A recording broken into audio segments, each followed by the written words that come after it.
my little bit of advice would be, people won't always remember what you did, but they'll always remember how you made them feel. So focusing on, being nice, being a good person, and doing the work not only for the job that's coming up, but on yourself. I think that always informs your acting as well. Do some self-study. Take care of your mind, take care of your body, take care of your spirit, because it's a long road. It's a long journey. And if you want longevity, you gotta take care of this. You gotta take care of that.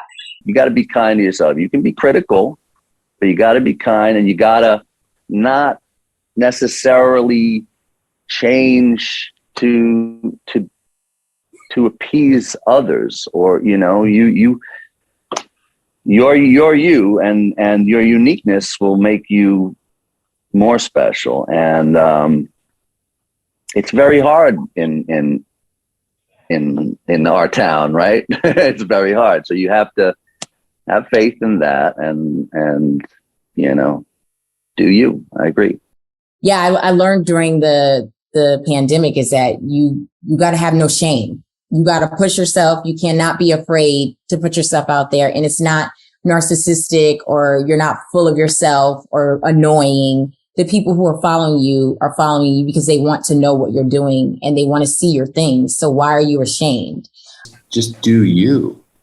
Like your interpretation, your feelings, all of those things are so valid, and it's the only thing that you can bring that no one else can. And I spent years, trying to please or trying to understand what I thought someone else wanted.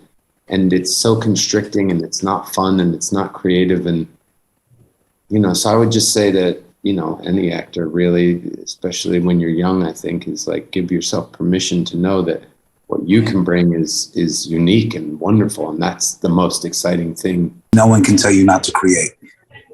That is your God-given right. You can create from wherever you are. You can do it right now. You don't have to wait for it. You can create the thing that you want to see, the thing that you want to be. You can actually make it happen. And I think I teach as well. I'm a professor at USC, and the thing that I always want to tell students is like, no, you can do it. You have the power. You don't have to ask for permission. An artist creates, and you create from where you are and from your experience. Just start now. I think my advice now is always just make your own stuff.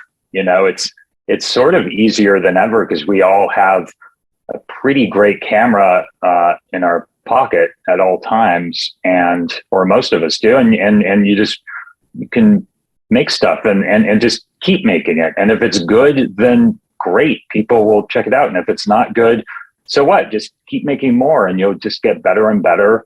You can, shoot and edit a movie or a little video or whatever you want just on your phone, and just put it up on YouTube or wherever you want. And if it's good, people will see it. And if they don't, who cares? Just keep making stuff. And also, young actors, always remember, an audition is never wasted if it's good. It doesn't matter if you get the part. It's about the people in that room loving what you did. You might not be right for the part, but if you give a great audition, I promise you, you will get another job off that audition. Maybe not that job, but you will get another job if you knock them out in that audition. Your auditions are the most important thing for you when you're starting out. Sometimes I'll go to the writer or director and I'll be like, explain to me this scene like I'm the stupidest person in the world. Like, literally just explain it to me. Fundamentally, how would you explain to a child what this scene is about? And it's very helpful sometimes, because I find people get in their heads. You have these very, again, like abstract kind of 1,000-foot up, like intellectualized conversations of things. And sometimes I need someone to tell me like, oh, it's like about that he wants this thing and she doesn't want to give it to him. And that's truly all that this is trying to do in the movie, and asking those questions, not being afraid to look silly or stupid or like you don't understand the thing, and just putting yourself out there and being like, I want to make sure I actually get this. And I don't want to pretend I get it. I want to actually get it. I think for me, I constantly return to listen, and be sensitive to the atmosphere around you. Because I think if you're alive to what the other actors are doing, if you're alive to the conversations that the electric department's having and that the DP is having with the director, or something that the continuity person is saying about the timing of the scene, you'll get a sense of how the thing is being shot. So you won't be just inside somebody else's frame. You'll be part of the frame. All right. The thing that I was told by everybody when I first started acting, my family, all of our friends, everyone in this business, was to save your money. And it used to drive me crazy. And I was like, why do I need to save my money? I'm going to make money. It's going to be fine.